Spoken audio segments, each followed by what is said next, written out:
एक समय की बात है, एक गांव में सुंदर नाम का किसान अपनी पत्नी लता के साथ रहता था। उनका एक 10 साल का मोहन नाम का बेटा था। सुंदर के पास खेत थे जिस पर वह खेती करके अपने परिवार का पालन पोषण करता था। सुंदर की पत्नी घर के कार्य करती थी। वह गणेश भगवान को अपना इष्ट देव मानती थी। उनके व्रत व पूजा पूरे नियम से करती थी। एक बार गांव में भयंकर महामारी फैली जिसकी चपेट में सुंदर भी आ गया। वह बहुत बीमार पड़ गया। उसकी बीमारी के चलते लता काफी परेशान रहने लगी। उसने सुंदर का काफी उपचार कराया पर वह ठीक नहीं हो पा रहा था। उपचार के चक्कर में खेत भी बिक गए, लेकिन सुंदर की तबीयत दिन पर दिन खराब होती जा रही थी। लता रात दिन पति की सेवा में लगी रहती थी। एक दिन जब वह निराश हो गई तो वह गणेश भगवान के मंदिर में गई और गणेश भगवान के चरणों में बैठकर रोने लगी। उसने कहा, हे प्रभु, मेरे पति को अच्छा कर दीजिए, बदले में मैं कुछ भी करने के लिए तैयार हूँ। उसी मंदिर में एक साधु बाबा बैठे थे और लता की बातें सुन रहे थे।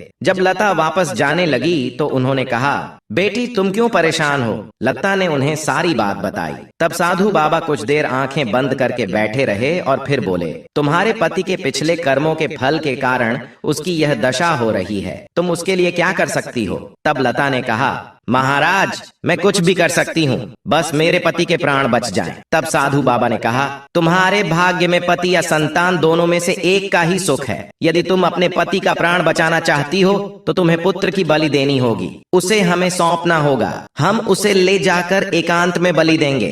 यह सुनकर लता डर गई और बोली, महाराज, ये कैसे हो सकता है? मेरा तो एक ही पुत्र है। तब साधु बाबा ने कहा, घर जाकर सोच लो। यदि तू अपने पुत्र को हमें देती हो तो 1 सप्ताह में ही तुम्हारे पति स्वस्थ हो जाएंगे। लता रोती हुई घर आ गई। उसने सुंदर को इस बारे में कुछ नहीं बताया। यदि उसे पता लगता तो उसकी तबीयत और भी खराब हो जाती। किसी तरह रात बीती हो, रात भर रोती रही। सुबह वह अपने पुत्र को लेकर मंदिर पहुंची और मोहन को साधु बाबा को सौंप दिया। लता ने कहा, महाराज, मैंने निर्णय लिया है कि पति की वजह से ही यह संतान मुझे मिली है। इसलिए यदि दोनों में से एक को चुनना है तो मैं पति को चुनूंगी। आप इसे ले जाइए और मेरे पति को ठीक कर दीजिए। साधु बाबा उसे लेकर चल दिए। लता वहीं जमीन पर गिर पड़ी और रोने लगी। वह रोते रोते घर आ गई। वह दिन रात अपने पुत्र के योग में रोती रहती। धीरे धीरे उसका पति ठीक होने लगा और ठीक 8 दिन बाद वह स्वस्थ हो गया। ठीक होते ही उसने अपने पुत्र को पुकारा,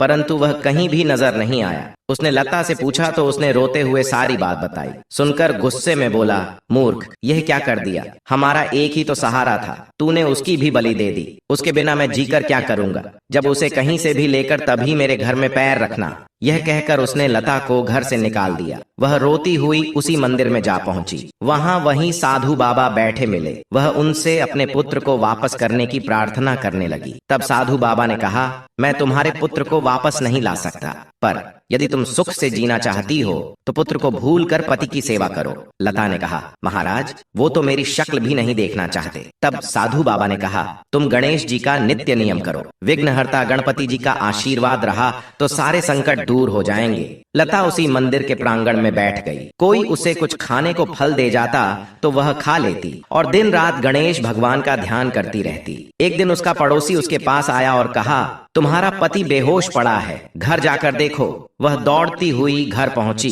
तब आसपास के लोगों ने कहा, यह पुत्र के योग में भूखा प्यासा रहता था और उसी कारण वह आज बेहोश हो गया है। लता ने उसे होश में लाने की काफी कोशिश की पर वह होश में नहीं आया। लता रोने लगी और गणेश भगवान से प्रार्थना करने लगे कि हे प्रभु, मेरे से ऐसी क्या भूल हो गई जो मुझे इतने कष्ट मिल रहे हैं। तभी उसके घर में वही साधु बाबा आए। कहा, बेटी, तुम क्यों रो रही हो? लता ने कहा, बाबा, मैं तो दोनों तरफ से हार गई। पुत्र की बलि दे दी और पति को भी ठीक नहीं कर पाई। तभी वह साधु बाबा गणेश भगवान के रूप में प्रकट हुए। उन्हें देखकर माता उनके पैरों में गिर गई। तब गणेश भगवान ने कहा, बेटी, मैं तुम्हारा परीक्षा ले रहा था। मैं देखना चाहता था कि तुम्हारा मेरे ऊपर कितना अटूट विश्वास है। पुत्र की बलि देकर पति द्वारा धिक्कारने पर भी तुम्हारा मेरे पर से विश्वास कम नहीं हुआ। तुमने मेरे व्रत पूरे किए। तभी मोहन बाहर से आ गया। बेटे की आवाज सुनकर सुंदर को भी होश आ गया। गणेश भगवान प्रसन्न होकर उनके घर को अन्य धन से भर दिए। दोनों पति पत्नी गणेश भगवान के चरणों में नतमस्तक हो गए। उसके बाद गणेश भगवान अंतर ध्यान हो गए। फिर गणेश जी महाराज अपने सभी भक्तों पर